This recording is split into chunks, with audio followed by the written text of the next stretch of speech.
The truth is, this modern world has been a dystopian experiment that accommodates and celebrates those who care to live by lies, defer responsibility to tyrants, pursue impoverishment, and call chains freedom.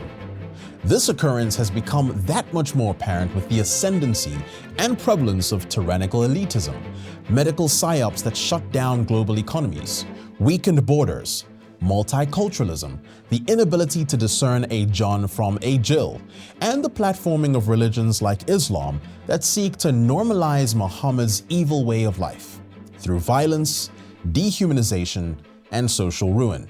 While these expressions have been most common in less developed countries, recent times reveal just how quickly Western nations have capitulated to a secular experiment determined to leave no prisoners and open doors for pagans to prevail.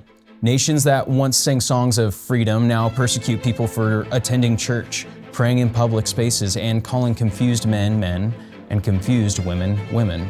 All it takes to get in trouble today is Christianity, common sense, and courage. What are God's people to do when a culture insists on loving lies? Are we to duck and hide until the imminent end of the world? Or are we to engage, to fight off evil, and seek to establish goodness in all things?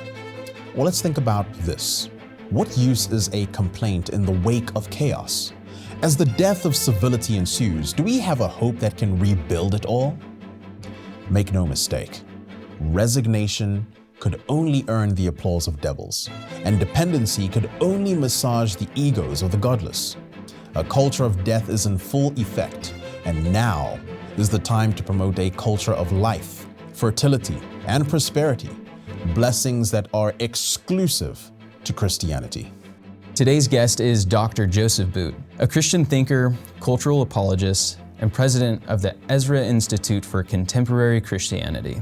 He is also an adjunct instructor in culture and apologetics at Bryan College in Tennessee, and served for 14 years as the founding pastor of Westminster Chapel in Toronto, Canada. Now residing in the UK, Dr. Boot has spent over 25 years working in Christian apologetics, worldview education, and church leadership on both sides of the Atlantic.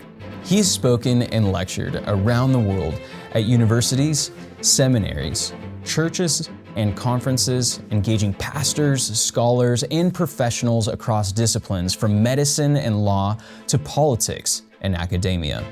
He has also publicly debated leading atheists in Canada and the United States. His apologetic works include Searching for Truth, Why I Still Believe, and How Then Shall We Answer. His most influential contributions, however, are his systematic works in Christian cultural philosophy, The Mission of God, and his latest Ruler of Kings. In an age of compromise, especially during the COVID-19 lockdowns, Joe Boot remained a consistent voice of truth and courage. We're honored to have him with us for this season finale of Kings and Statesmen. This is Kings and Statesmen, a show dedicated to fostering thought, policy, and dialogue that shape the American political landscape in the virtues of truth, beauty, and goodness. And now to our conversation.